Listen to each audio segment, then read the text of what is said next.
All right, so it's the end of November. It's the 30th, 2025.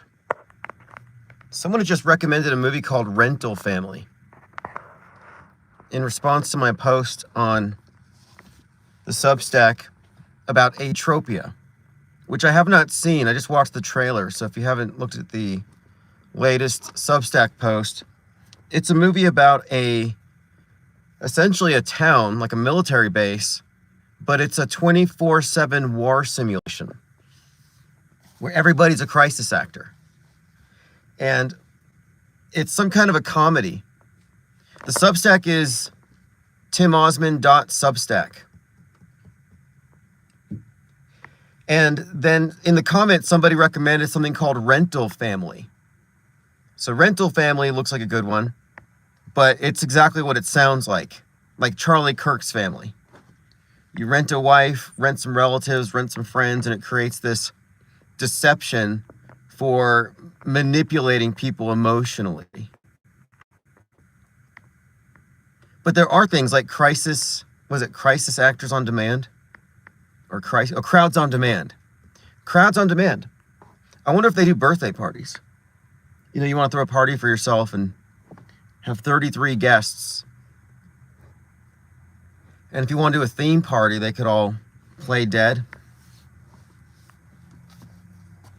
Do a mass shooting themed party. But don't expect any tears. That's one thing they haven't figured out. I want to get a patent on tear squibs. You know, basically, it'd be like a little patch you wear on top of your cheek, flesh colored, and then you tap it, and it just squirts out little tears. Lack86 says, I was watching a 5-year interview with you and Jordan Maxwell. Yeah, supposedly he died. I never know what to believe anymore. Jordan Maxwell is very interesting. He's the one who really got me into looking at the symbolism of Saturn and how there's this covert architecture that tells a completely different story if you know what you're looking at. Eyes to see, ears to hear. And the occult side of things that he brought out was, I think, groundbreaking. In fact, that Dan Brown movie with Tom Hanks has a lecture at the beginning where he's talking about Isis and comparing her to Mary, but that was basically taken from Jordan Maxwell. I think he died in 2020. Maybe it was 2021. I think it might have been summer of 2021. He had just given some speech about the symbol of the sun and solar symbolism throughout newspapers. And he made the point for news as essentially being the point of view of Caesar or the elite. And it kind of makes sense to me. I've been describing news as the New Testament.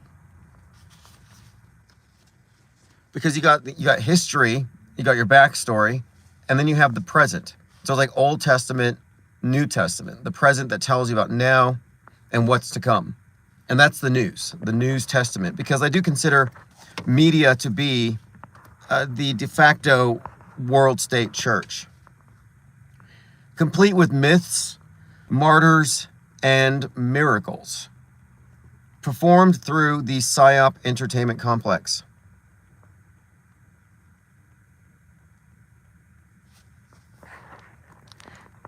But as far as the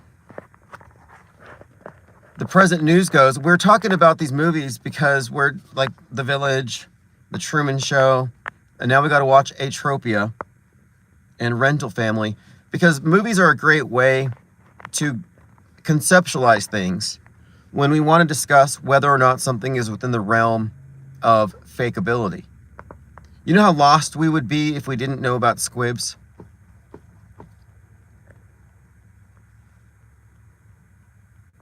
If we didn't look at special effects as intrinsic to news. And things have evolved quite a lot. I mean, when I talked to Jordan Maxwell, I was working with Dark Matter Digital Network, and that's all paranormal. And that didn't work out for a lot of reasons. I don't think there's really a huge market for it unless you're endlessly entertained by people talking about lights in the sky. Like, we've already figured this out. UFOs are a myth. Aliens are a state-created myth. Angels for atheists. New paradigm angels are basically what aliens are in both their aspects. You know, sometimes they're demonic, sometimes they're elevated, enlightened beings. And we often discuss this because, like everything fake, there's a dual interpretation for it. You know, if you're a progressive, you likely see aliens as future humans when we progress so far that we can reach the stars. And then the more traditional minded will see aliens as part of a deception by the deep state to Project Blue Beam us into compliance for the New World Order. And they're probably demons, like the one that got into bed with Tucker Carlson and his dogs and his wife. By the way, Project Bluebeam is got to be it has to be a red herring, because the idea that they could put something in the sky that would convince us that we're being invaded or something, I don't think so. You know, I think they commercialized the drone tech because it's had no application for PSYOPs, because they're not merely going to convince us by our eyes, which you could easily refute. They've already got us mentally. We are internalizing illusions all the time. There's no reason for a spectacle.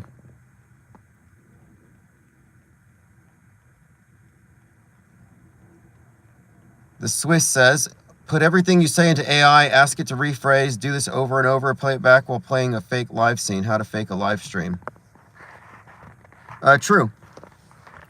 I take my transcripts and I run them through AI. And actually, there's a series I've been doing that I might just continue now that I'm trying to get back into my publishing routine. What I do is I take a transcript. So let's say we talk for an hour and we talk about a lot of strange things. I give it to Notebook LM and I say, you know, give me this transcript and identify the speakers, which is usually nice if I have callers for this.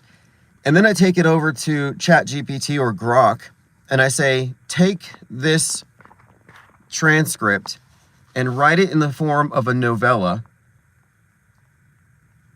and put these words in the mouths of Bigfoot, Mothman, and some kind of alien hybrid in a deep underground bunker in the back room that looks like a cafeteria. And it will basically churn out a science fiction kind of novel where the characters are actually putting the transcript into dialogue. So I did a series like that, thinking it's very easy to take a podcast and turn it into a short story and get these ideas out in fiction. And Grok is rather advanced. I really like Claude AI, but it censors. ChatGPT is fine, but there are so many options now. But I thought it'd be a nice way to archive the transcripts, you know, because I always thought it'd be a good idea, and I actually started this when the channel started, taking transcripts and publishing them just as ebooks.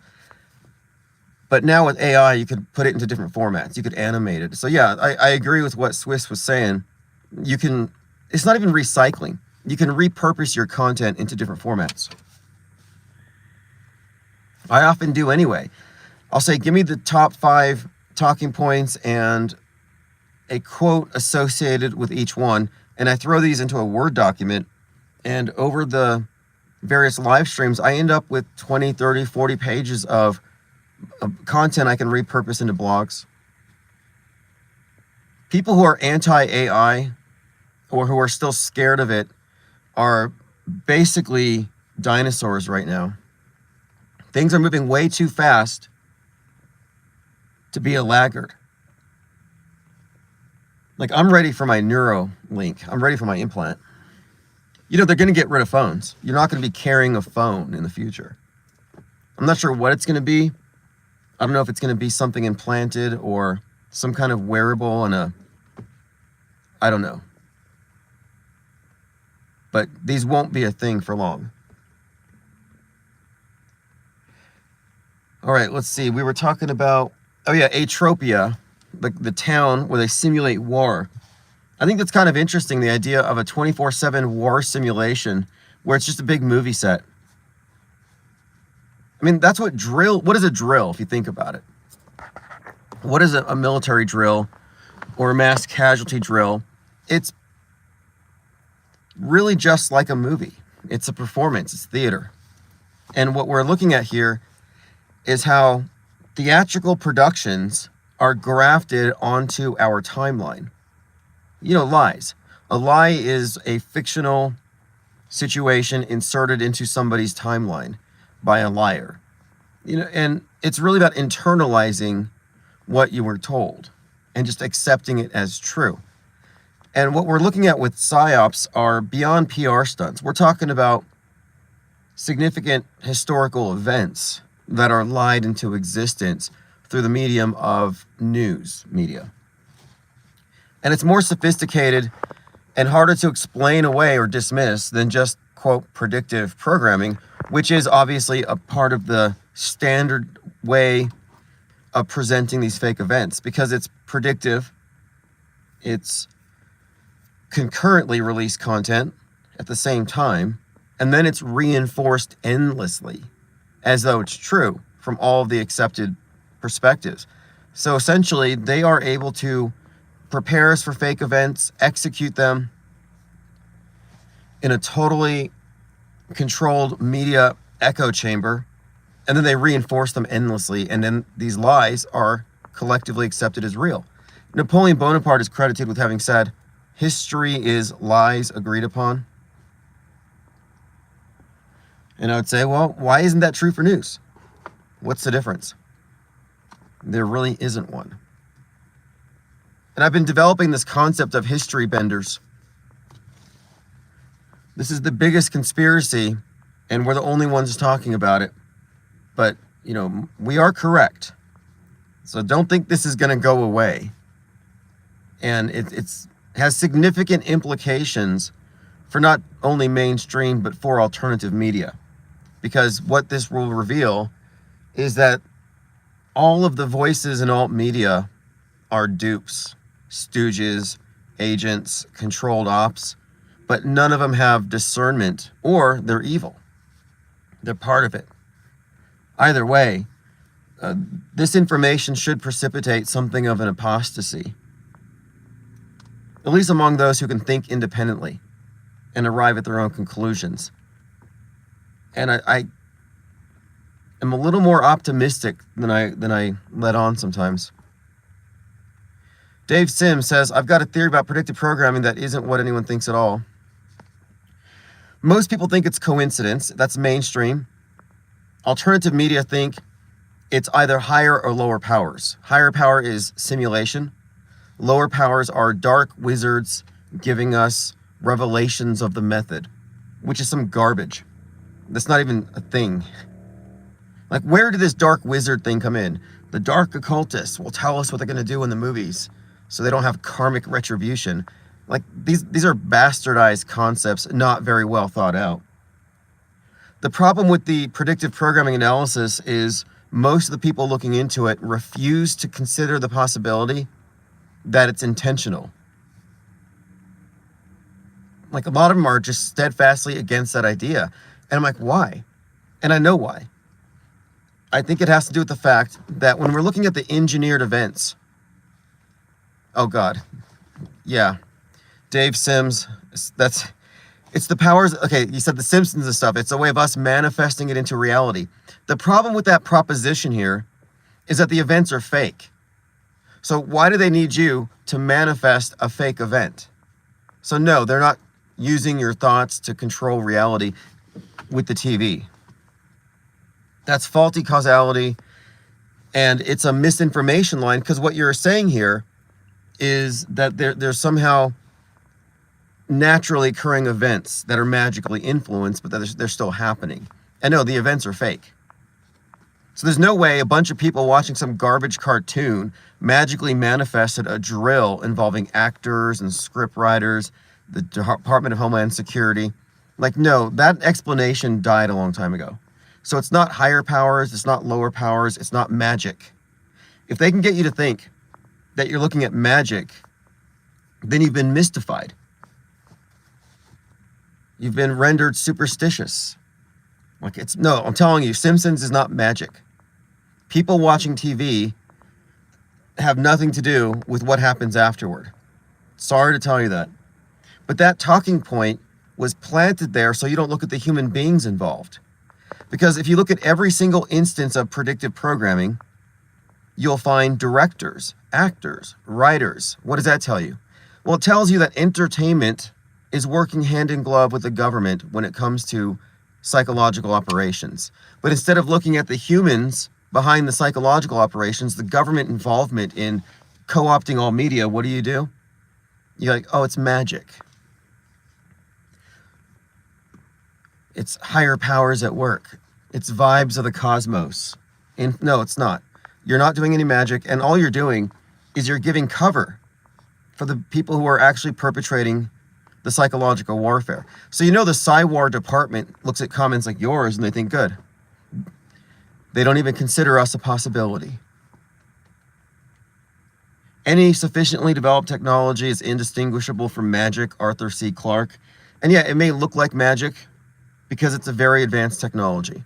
We're talking about the cutting edge of marketing and propaganda merged with news and entertainment in a closed system in which the distinction between reality and fiction are increasingly effaced to where we cannot tell the difference, and we all exist in what Baudrillard referred to as hyper-reality. And the fact that you're even willing to consider that watching The Simpsons has something to do with the future means that you have actually stepped into a hyper-reality where real and fake have merged. You're willing to entertain the mystical, which I am not. And the mystical explanations actually dominate this conversation. We're the only ones who've broken away from it. No, there's no morphic resonancy. I'll read his comment. Dave Sim says, if enough people think a certain thought, the thought can manifest into reality like Rupert Sheldrake's theory of morphic resonance. Well, you have no evidence of that. And it's just simply not true. What we are pointing out here is that in addition to the fake events, you got drills. So let's take the London bombing. The London bombing was preceded by a BBC documentary about a terror attack. So a bunch of people are watching some BBC documentary about Islamic terrorists, and then the next day, terrorists bombed 2 tunnels. So you're going to say the people manifested that. But then explain to me how there were 2 concurrent drills in those exact tunnels at the same time. So if you have entertainment and mass casualty simulations at the same time as the fake event, it's kind of hard to say that you somehow manifested that. So again, unless you here are telling me that you're a wizard, that explanation really has no place. It should be testable and repeatable. But again, any sort of explanation for what we see in the world as being magic or mystical in nature is actually concealing a fact-based assessment and what that would reveal. So our fact-based assessment, our empirical research, suggests that no, we're just looking at simulated events. And what you're seeing when it comes to the predictive stuff is a form of product placement, conditioning.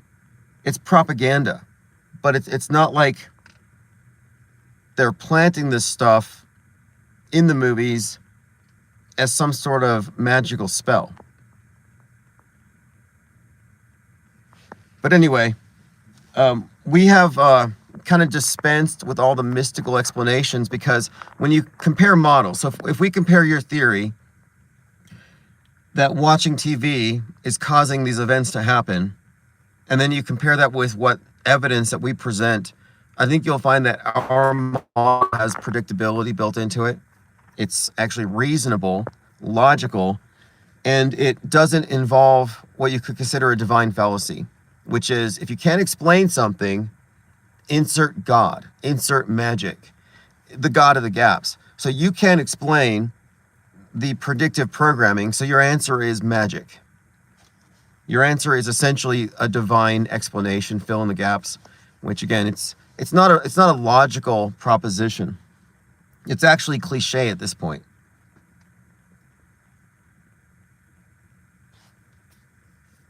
I mean, another thing to consider is concurrent programming. And this is really what blows your proposition out of the water here, is that at the same time as a simulated event, you will have concurrently released streaming shows on Netflix or Hulu that perfectly portray what's happening that very day. And the sheer volume of this content across very many platforms in a very standardized way suggests that no, this is actually part of a propaganda technique. But the reason for demystifying it is that the people who have these paranormal or occult explanations for things tend not to look for the mundane explanations. And if you're satisfied with some supernatural explanation, all you've done is you've given cover to the manipulators behind the scenes. It's misinformation. It's the reason why I've been calling out all those people who do gematria and numerology. So a lot of Christian truthers use number magic, occult numerology, to decode the news. And what they do is they fallaciously arrive at these connections between events that not only don't make sense, but for these to be intentional, it would require some supernatural entity. So there's a lot of people who want to mystify and add supernatural elements to a conversation about propaganda. And I really advise against that. When we were criticizing NASA, the conversation was drowned out by people who insisted that the response to media fakery with NASA is to crack a Bible. And so you had these Bible thumping flat earthers who rejected science and decided it was less critically important to look at media fakery and more important to recite Bible verses. I was like, wow, what a bit of cognitive sabotage, where you take a growing body of skeptics critically analyzing an element of government media, government-controlled media, and they get stuck in ancient scriptures. Like, it was actually a very effective operation. And I guess the money ran out on that PSYOP because you don't see any more flat earth preachers anymore. What's up, Diana Southard? Thank you for joining. But, it's good to bring these things up because not everybody's up to speed. So again, predictive programming is not magic. It's not wizards. It's not a simulation. It's actually just government. The same people who fake the events are involved in all of the entertainment programming that support the events. No, Dave Sims, look, we don't have room here for people pushing mysticism. So I'm sorry to take your wrench. And then this morning I had to ban a guy who was insisting that false flags are real. It's like, no, there aren't any false flags. False flag theory presumes the events are real. False flag theory begins with the premise that somebody got terrorized, somebody got killed, someplace got shot up.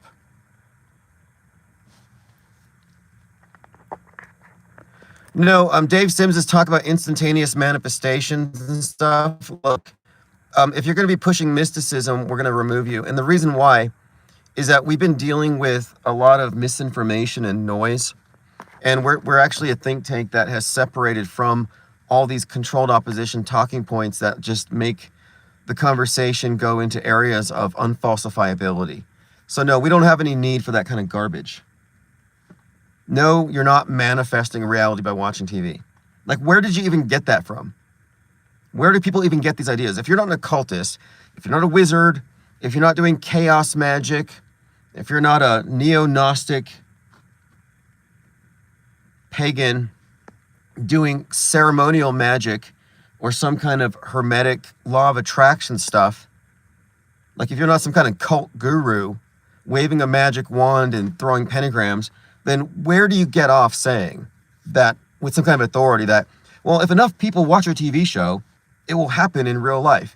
Like, I'm sorry, but that's not even a thing.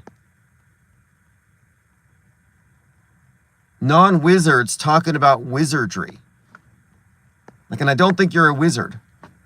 This is the type of stuff, the kind of cognitive sabotage that has wrecked Trutherville and keeps people stuck in the false paradigm. And then there are some who are like totally relativists who will say, well, we should give equal platform to every idea. Yeah, let's give an hour to the Christian, an hour to the Muslim, an hour to the Scientologist, an hour to fill in the blank, a simulation theorist. Like, no, this isn't DEI for every half-baked, debunked, cliche trutherism. We specifically broke away from that, and we want those types. We want false flaggers. We want mystics. We want the Mandela affected. We want chemtrail gooners to stay in Trutherville. We don't want them getting in here trying to convince us that they actually have a point or that they're onto something. Like, no, you're not going to argue against our facts with an unsupportable proposition. It's like, no, the empirical evidence shows that simulated events are attended by entertainment content that reinforce the PSYOPs before, during, and after. This is actually structural, systemic fakery. It's all government propaganda. So we're not going to be in here with gematria calculators and wizard hats talking about how if we all watch a Simpsons show, it's going to come true. Like, what is with that? And I have to wonder, are these people legitimate, or is this some kind of disinformation campaign? Which is my thinking. I look at anyone who's pushing trutherism and self-styled Christianity and occult numerology a little sideways these days. Now, there are some people who want me to DEI this. They're like, well, just because you don't believe it, we're all in our own reality tunnels, and in my reality, there are chemtrails.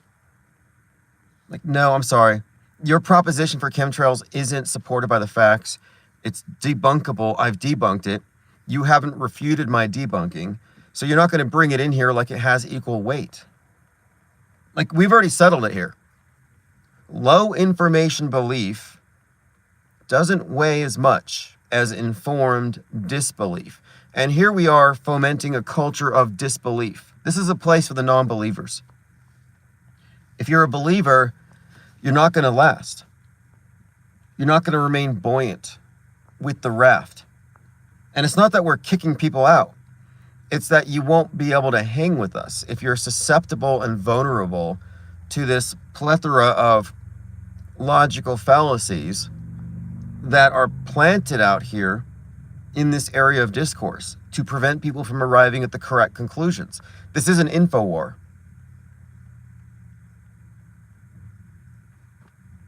You know, we're not looking at some neutral terrain. You know, this is a heavily contested area, and we're watching real time the propaganda war targeting the demographics that it's meant to influence. We're watching people being Pied Pipered by breadcrumb dispensing conspiracy theorists who are totally planted there for the purpose of mass misdirection. And the truther community are some of the most misdirected people in the world. And so nothing against the magician or the wizard, the TV manifester guy, but his take on propaganda in the movies is completely off, and it was planted there by agents in place. So he's running with the propaganda line that if you see something in the movies that resembles the news in a very eerie way, it's magic. Like, if you could even prove that even once, in one instance, if you could prove the existence of magic, don't you know what a big deal that is? It's a miracle. Like, you know, when people are, like the simulation people say, oh, the reason why this movie mirrored what happened is simulation theory. Okay, well, if you could actually make that case, you would be the only person on earth to have evidence of a higher power. All those religious relics from various religions, fake. There are no real relics. The Shroud of Turin, fake. There aren't any real religious relics. There are no real miracles. This is all fake stuff. And so if you're going to come in here saying that Back to the Future's predictive programming for 9/11 is a literal miracle, it's the result of magic, then what you're saying is that you have evidence of something that none of the religions can provide. And that's steel manning his argument. If your argument is that watching stuff in the movies and on TV manifests it, and I take you at your word, then what you're actually asserting here is something miraculous. That's why I got rid of him. Like, you're coming in here asserting miracles, proof of God, proof of something God-like. Like, how can you downplay it? If I experienced the hand of God or some higher power manipulating events and I could prove magic, that would be my whole life. Like, look, I have discovered fire. Look at me. This would be a big deal. But no, it's not a big deal. It's just this casually tossed opinion. Oh, by the way, I got evidence here of some kind of magic.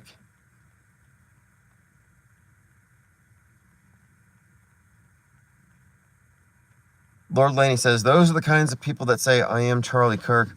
Yeah, there's a lot of those, what do you call them, Kirkites? Kirkianity. And you know, the cult of Charlie Kirk is all astroturfed. Like, at the end of the day, nobody really cares. They only knew who he was because of South Park.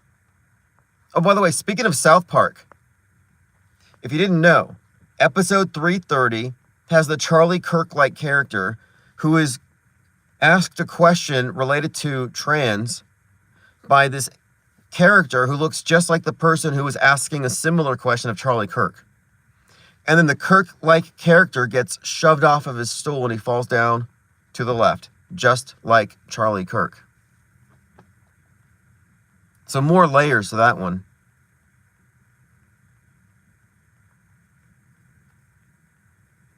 But I don't think the Charlie Kirk cult is all that popular. I think it's a lot of hype. You know, I see Jack Posobiec every day. He's like, I wonder what Charlie Kirk would be eating for breakfast today. What did he like for Thanksgiving today? And a lot of people are really kind of mad because he's got a book called Stop in the Name of God. Yeah, you know, like, I mean, it works for other death fakers in other industries, like rappers. But apparently it works for authors. Charlie Kirk's new book is now being pushed, and it's about to come out. And Erica Kirk is still out there on the speaking circuit, and she comes out with Kleenex crying every time. Like, that's such a huge joke. And her fans are in the comments, and they're like, oh, she's at that stage of grief now, where now she just spontaneously cries. Like, they're constantly making excuses for this terrible crisis actress. I mean, I cried at Charlie Kirk's funeral because her acting was so terrible. That's the reason I cried. Yeah, Diana, Tupac. Yeah, death faking rappers. I mean, that's just an industry hoax. It's a good way to sell records. Although, I don't know. I mean, it does give you a lot of attention, but I think there are better ways. Like these people who set themselves on fire to draw attention to their manifestos. It's like, you know, once they put out the fire, like, nobody cares. These manifestos don't go anywhere. They don't change anything. Matthew Perry and Sinead O'Connor both wrote books about a year before they died. Interesting. Yeah, you know, it makes sense. Like, if you're done being a public figure, you want to go undercover, you want to live in peace, and let your image, let your icon kind of just live immortal, I could see it. I could see the incentive to write a book and go off to Crisis Actor Island. The reason why Erica Kirk is having a hard time crying for Charlie is that they're not really married. They're not really in love. Those kids are fake. It's a rent-a-family. Like that new movie, Rental Family. That's a rental family. I mean, the case has been made. Given that every indicator is that the script for the CK assassination was written in the mid-90s. And we determined this by examining the common denominators in the predictive programming leading up to the event. Earliest instance being 1998. And it's very consistent. In fact, what's funny here, see, one of the examples is episode 33 of Thought Crimes. Charlie Kirk is talking to a guy named Tyler Boyler. So Tyler is like the director of operations at Turning Point USA. And there's a couple of individuals there. There's another individual who apparently co-wrote Mind Wars with Michael Aquino, the leader of the Temple of Set, who wrote that book on psychological warfare. I mean, very interesting group of people. But the director of operations at TPUSA is being accused of embezzlement going back years. So this all looks shady because he's betrayed Charlie Kirk. But his name is Tyler. And this is the guy who on episode 33 of Thought Crimes was talking to Charlie, who said that Charlie's like, yeah, I love the idea of televised executions. And then Tyler says the last televised execution was September 10th, 77 in France. So you get the date, September 10th. You get execution. Of course, guillotine is kind of inferred there. And then you got the name Charlie, and then you got the name Tyler in the equation here. So it's a very consistent thing. Snake Eyes, Tyler the Executioner, Charlie Kirkland shot in the neck. We've gone through this stuff a million times, but what I'm pointing out here is that the Charlie Kirk shooting was scripted so far back that it was before he and Erica even knew each other. So in other words, they didn't meet organically. These are actors in a script. So there's absolutely no reason to think that they actually had children.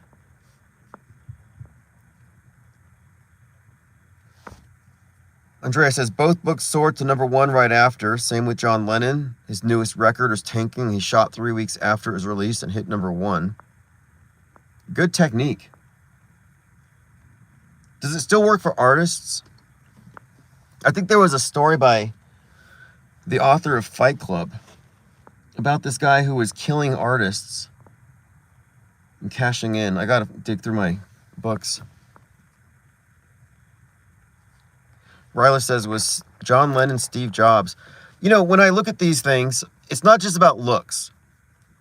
You got to analyze the voice, timelines. And also, is there some kind of narrative thread that connects the two? So Apple Music, Apple. And if you look through the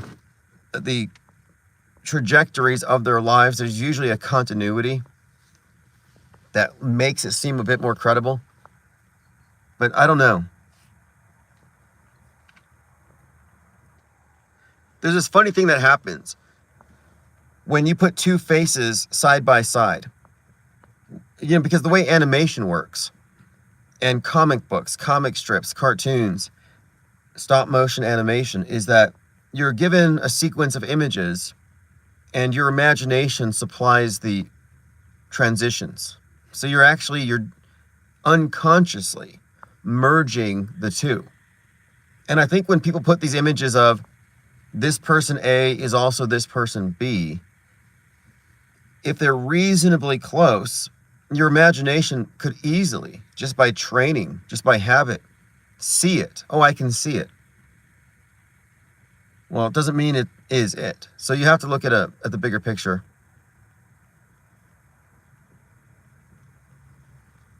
What's up, the black hand side? This is like the Obamas. Yeah, the Obama family could easily be a construct. There are some indications that they rented the children. That wouldn't shock me. Higher Ground Productions.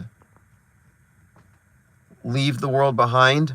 You know, Leave the World Behind is an anagram for Behold the End War Live. And one of the main characters, name is Rose, who's based on Donnie Darko, who's based on Donald Trump, goes into a bunker at the end of the movie before the nuke. And she's watching the last episode of Friends. But the implication there is in a bunker watching the end on TV. I think we have some geese flying over. Yeah, I think there's some weight here to be attached to the Rush Limbaugh, Jim Morrison thing. Even the wives. There's quite a lot there that I think connects them. I think it's convenient that Rush kind of stepped off the stage in the wake of January 6th.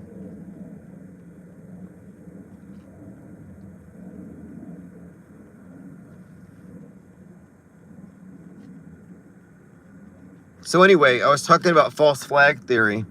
This guy's in my chat on Substack, and he's like, false flags are real, bro. And I'm like, no, they don't kill people in PSYOPs. And he's defending the proposition.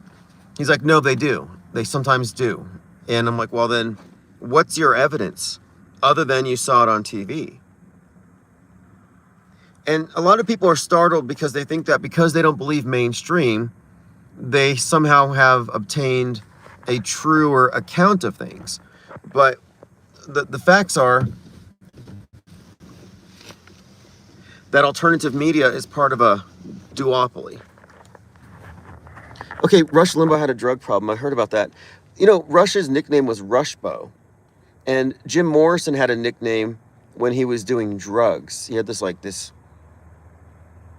drugged persona, which he called Jimbo. And then you got the Golden Mikes. I don't know if Admiral Morrison, Jim Morrison's dad, actually became Marshall Applewhite from the Hale-Bopp comet thing, but that's been asserted. I mean, these are all old rabbit trails. Useful information, though. I mean, because it gets you into certain things that you might not have come across otherwise. For example, hyper-realistic masks, which were in use long before AI deepfakes were ever conceived.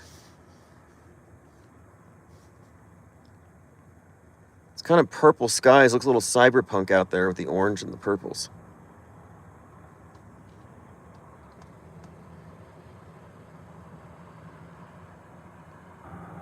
But fakeability is a huge thing to consider with everything.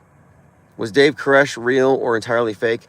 Yeah, okay, so the Branch Davidian thing, I have a ton of reasons to call that fake. Not just the fact that he was believed to be Jesus by his followers, was incinerated at 33, or that Alex Jones rebuilt the Branch Davidian compound church. Alex Jones was radicalized by that. That's where the whole gun grab thing came from. They're going to take our guns. Timothy McVeigh was radicalized there. And he did the Oklahoma City bombings, fake, on the anniversary of the Branch Davidian thing. And then, of course, McVeigh was inspired by the Turner Diaries. And the Turner Diaries has the turning point when the leader of the white nationalist resistance martyrs himself. So the martyrdom of the leader of the org is called, quote, the turning point. Turner Diaries is based on the first-hand account of the New World Order takeover. It's fiction, but it's read by the protagonist. I think his name is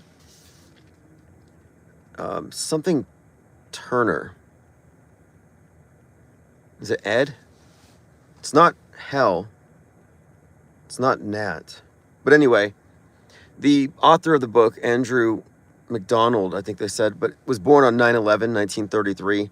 But you get into it, and what you see here is that McVeigh is a construct. Alex Jones is a construct. So the chance that Dave Koresh isn't a construct is very slim. And on the anniversary of Koresh's immolation, Trump was in court, and Maxwell Azrello goes outside the courthouse and sets himself on fire next to a hot dog stand. And CNN is standing out there like, yeah, we can smell the burning flesh. I'm like, sorry, if I smell roasting human flesh, I'm not going to stand there and describe it. I'm going to get a little further away from it so I'm not inhaling somebody's body. Was it Earl Turner? Okay.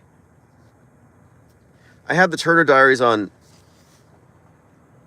Rumble. It's like 9 hours. Excruciating. Haven't been through all of it yet. But my point here is the Turner Diaries is about this white nationalist uprising starting here in America. And Turning Point USA, as I said when I first noticed it, I said, wait a minute, is Turning Point USA going to platform the Turner Diaries? Which they have done. And immediately after Kirk's death, the talking point was, this is the turning point. We're going to save the West from the libs. Oh, but back to Tyler. So the guy named Tyler, the director of operations at TPUSA, is now being accused of embezzlement, multiple years of embezzlement. So what are the odds that a guy betraying Charlie Kirk is named Tyler? And this is the guy who was talking to him about the execution on September the 10th. Again, Tyler Robinson. So it's another Tyler. Then Erica Kirk is in that music video. Emerson Lane's She's My Kind of Crazy, where she's thanking Tyler for the great shot. It's like, Tyler, we had a great shoot today. It was a blast. And she posted that on September 10th, 2012. So exactly 13 years before the execution, she's congratulating Tyler on a great shoot. Adam Nover says, any thoughts on Sabrina Wallace? Is Sabrina Wallace the one who talks about like nanobots taking over our minds, or something about government surveillance and how we're hackable animals? Is that the one? Is that the one you're talking about? Or am I off? Because I seem to remember some lady on Twitter. She's got glasses, and she's always ranting these really detailed expositions. Okay, is that the one? Yeah, W-Ban. You know, I think she legitimately believes what she's saying. If true, it's alarming. But I tend to think the idea that we're hackable animals and things are getting worse, or it's going to get worse.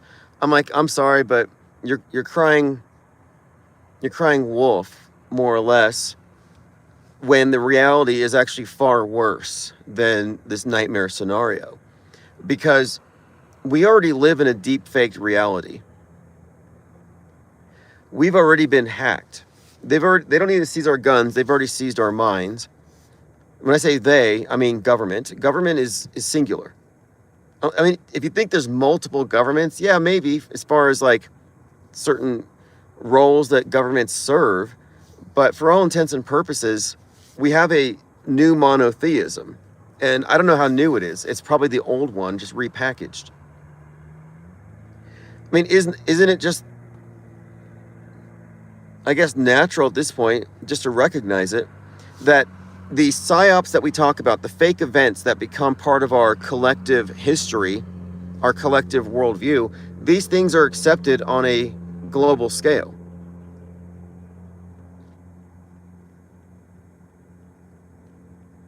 There's no internal disputes. It's not like Russia's like, yeah, America fakes the space station, it's a joke, and the Chinese space station, the Timu space station, is even worse. No, they're all part of this big deception.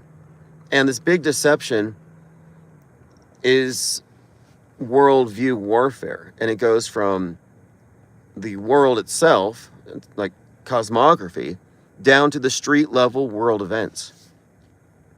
But the fact that there's no disagreement between governments on that level says, no, they all agree on PSYWAR, that we're in this global psychological warfare.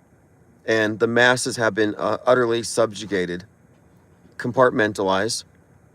We're in this de facto mass cult, doomsday cult, no less. I mean, if you're paying attention to the science and to politics, you would walk away saying, yeah, we're in the end times. And 2020 revealed that it's global. There's no resistance against it. You don't have any heroes on the world stage. No saviors, no heroes, no truth tellers with big platforms. I mean, tell me, if you think there's a truth teller with the big platform, when it comes to media events, I'd like to know.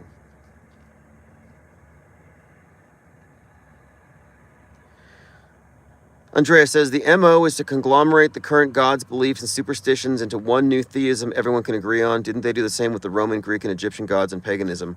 Yeah, a great example of this is Serapis.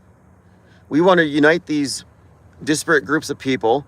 So let's combine Zeus with Osiris, with the Dionysus wine god, and throw in some, I guess, a little bit of Jupiter or something, where they create this Frankenstein god who is essentially the god of various regions, and they turn it into one. And what they're doing is they're consolidating belief systems. And this is called syncretism. And I think this is the formula.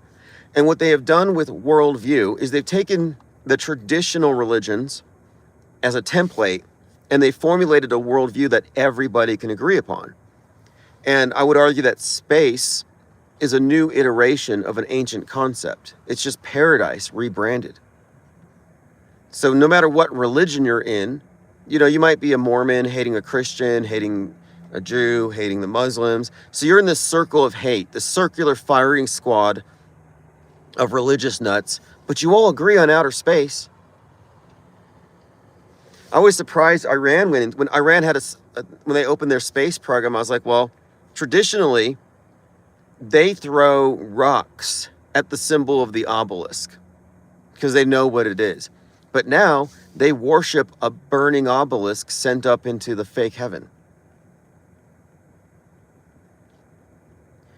Adam says, so knowing everything is part of the matrix, how do we respond without blackpilling? Well, blackpilling is not a logical conclusion because blackpilling is based on the presupposition that all these fake things are real. Like, oh, we're going to get nuked, we're going to have fallout, we're going to die of pandemics, AI is a demon, they're going to inject nanobots and control our minds, open borders, the whole global homogenization nightmare scenario is seen from the right. Like, that's the black pill. But if these things aren't real, the thing that you do is you detach. You go off the grid. And going off the grid isn't getting into a bunker with storable food items, a gun, and a Bible and waiting it out, watching 17 seasons of Friends. Going off the grid is mentally detaching. I think we have to approach this as Gnostics. We have to approach Gnosticism is something of a black pill religion in a way. It's a recognition. It's the acceptance of the deception. But it's not really black pill in the sense that you're detaching from it, recognizing it as illusory. So the idea of skepticism is rooted in the suspension of judgment. And the original skeptics referred to this as epoche, which means suspend judgment. And they said that the practice of suspending judgment on routine matters when it comes to things you cannot verify led to peace of mind because people were no longer plugging into rumors, into unverifiables.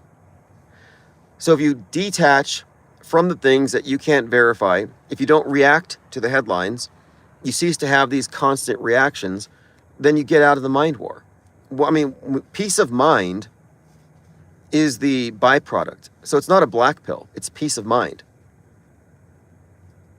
War is peace. Orwell called it correctly. We're in a state of global war all the time, but it's a mind war. It's in our heads. It's the reason why there's no reconciliation between the far left and right. These are mutually exclusive categories designed for constant antagonism. It's a never-ending tug of war. There's never going to be a point of agreement that doesn't suit the system itself. Because what it's doing is it's triangulating. So the reason why the left and the right are divided this way is they're being triangulated by the media. Which is to say, the state church, into the saved and the unsaved.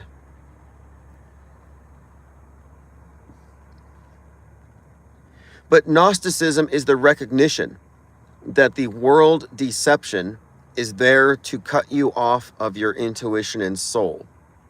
It's a trap, and it's built on lies. It's a deception. It's a false construct. So that's not in the literal sense. So their belief is that the world's an illusion, and it's made by a big liar, some false god, and that you have to retain your soul spark or you lose it. Well, you can look at that as very much a metaphor for the mainstream media false paradigm, and how if you're plugged into it, you may live an inauthentic NPC life. But stepping out of it, like the Gnostics, you can't leave the world just because you realize it's a facade and some vast soul-sucking vampiric system. But by detaching, you remove its power over you. And I have not been triggered by the media in a long time. Mass media has no power over me. They could nuke Seattle tonight, and my pulse isn't going up. I'm no longer reacting. But the original skeptics, beginning with Pyrrho, the process was said to lead to a peace of mind, tranquility, quiescence. They called it ataraxia. That's the state of mind skepticism leads to. Peace of mind. So again, I don't think it's black pill, and it frees up bandwidth. The reason why I'm not exhausted following news closely, following all these pundits and podcasts and watching the ideological warfare, the reason why I'm never exhausted or bored and I don't need to take breaks is because by unplugging from it, I've increased my available bandwidth.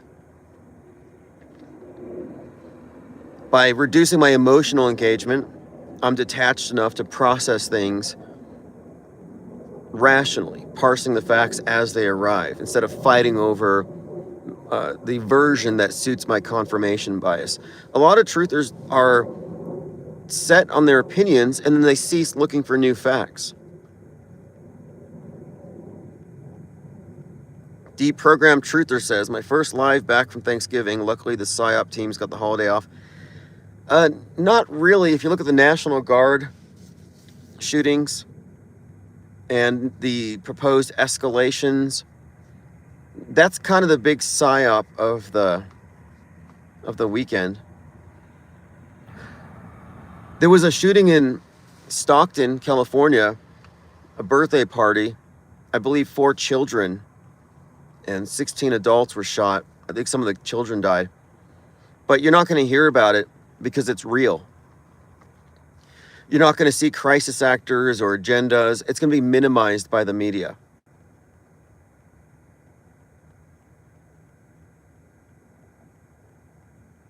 Adam says, you should be reacting somewhere, regardless of how it's received. The words are still out there.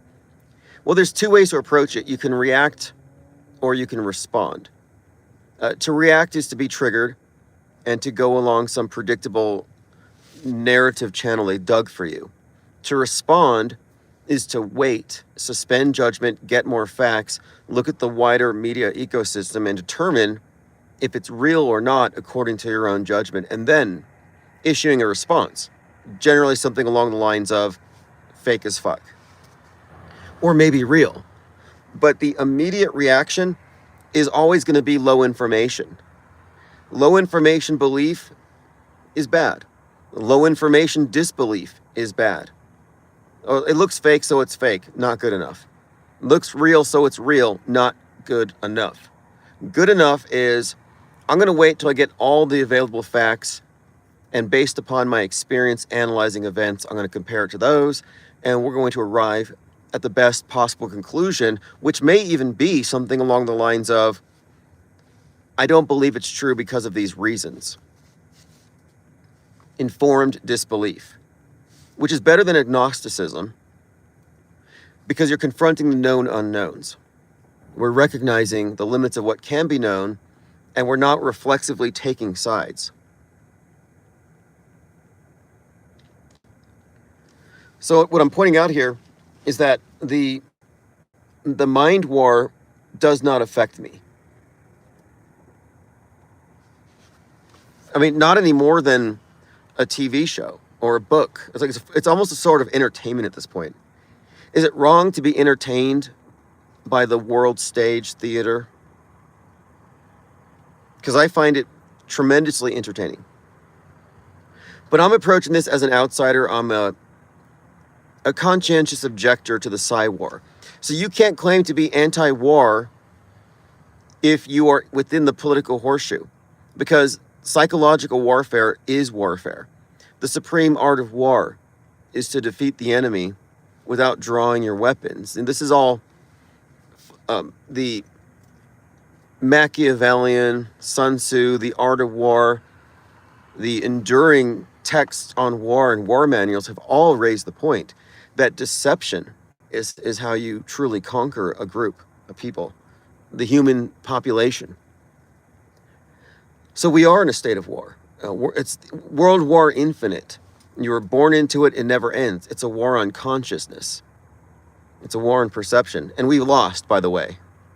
So here we are, captive audience in the theater of Psy-war, and we have opted out. The IPS think tank is anti-pro. We're non. We're here, ivory tower, alien anthropologists, outsiders looking in.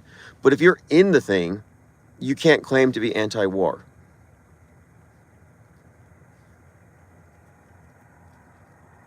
It's a lose-lose proposition because it's a duopoly. It's a false duality. It's a distinction without a difference. But yeah, I mean, we've already lost. I mean, there's no reason to have any false hope like InfoWars, you are the resistance, we're going to stop the New World Order. No, the New World Order was already here. It's the old world order. They're just updating it, new iterations. They're infusing it with science fiction themes. They're universalizing it. They're stripping away the traditional symbolism and myths and replacing them with new ones that are universal. This is why you see so many heroes in movies that take on Christ-like characteristics. They use the iconography of Christianity and solar saviors. They infuse the mainstream heroes with these archetypes and symbols because media and the movies, the entertainment industry has replaced the role of religions in providing the mythos, the myths for the people. That's why you got miracles all the time with space. You have the myths created through psychological operations. You got martyrs. They create martyrs. I mean, we witnessed the creation of a martyr with Charlie Kirk, and it's purely theater. And what does this say about religion? We have so many religious people, Christian nationalists, shedding tears for an actor, a wolf in sheep's clothing, a deceiver. We're watching mass deception every day. Just shows you that religion does not inoculate you. These people are practically worshiping Erica Kirk. And I saw the guy, Frank Turek, the mentor of Charlie Kirk, who was doing the hand signs during the shooting. That guy was talking about an Erica Kirk Vice President J.D. Vance ticket. I mean, this is all predicted if you've been following the channel. We talked about heads of state, VP Kirk. Unbelievable. And Frank Turek published 2 books. One of them called, what was this first one called? One of them was something, had the word God with a big hole in it. It looked like a bullet hole. And then the other one had a globe that looked like it had been shot, and it had the trans flag over it.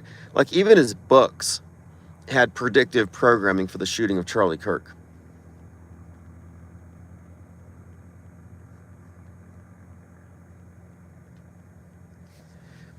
But what we have done here is we have recognized and defined what media actually is. And the truth community, the conspiracy theorists, are actually part of it. They are the controlled opposition. They are fighting in the info war against their own interests. And you know, I'm not afraid to tell them that. It's not to be rude, but like, if you're anti-geoengineering, maybe you think you're fighting the power by shouting at clouds. But I consider you controlled opposition to left-wing climate change activists. And you're part of a Hegelian dialectic because you both agree that the earth is suffering from an affliction called man, and man must therefore be regulated. You just disagree on whose fault it is. Do you blame the private sector or government? But I've given up on the idea of waking people up. That's not what we do here. If somebody's going to hold fast to any of these orthodoxies in Trutherville, leave them there. Let them defend their chemtrails, their Mandela effects, their magical thinking, their mysticism. Let them stay in the dark. The only people that we need to form this third branch of media, it's not even a third branch because we're not breaking away. Although it is something of an exodus, but it's completely separate. It's a separate point of view. And our point of view looks at media holistically.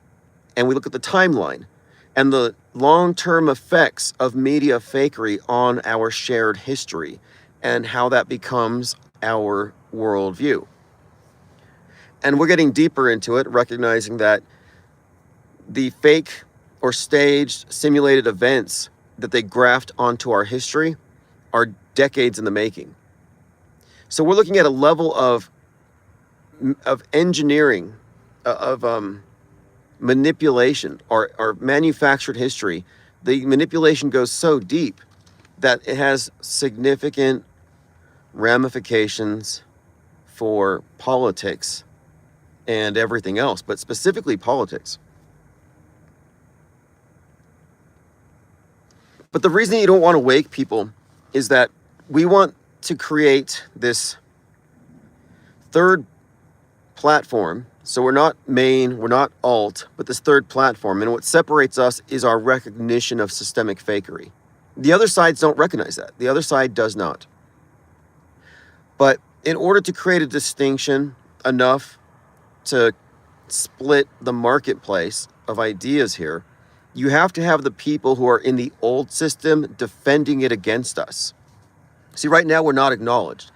Mainstream acknowledges the alternative, and they try to censor them. And the alternative hates the mainstream, but they acknowledge each other. Neither of them acknowledge our point of view. And their points of view are barely even different from one another because they have the same starting assumptions. So our point of view is not acknowledged.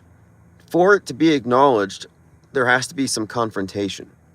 So what I like to do is I like to point out, hey, this group of people who are practicing occult number magic on their news analysis are on the wrong side of this thing.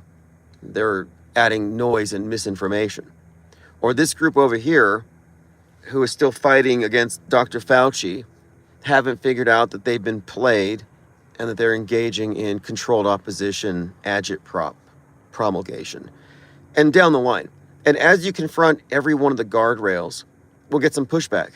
That pushback helps to highlight the distinction, because it's really about the schism. J-pill. We don't want J-pill. We don't want woke right. We don't want people who are on the fence. Oh, I don't know if this is real or fake.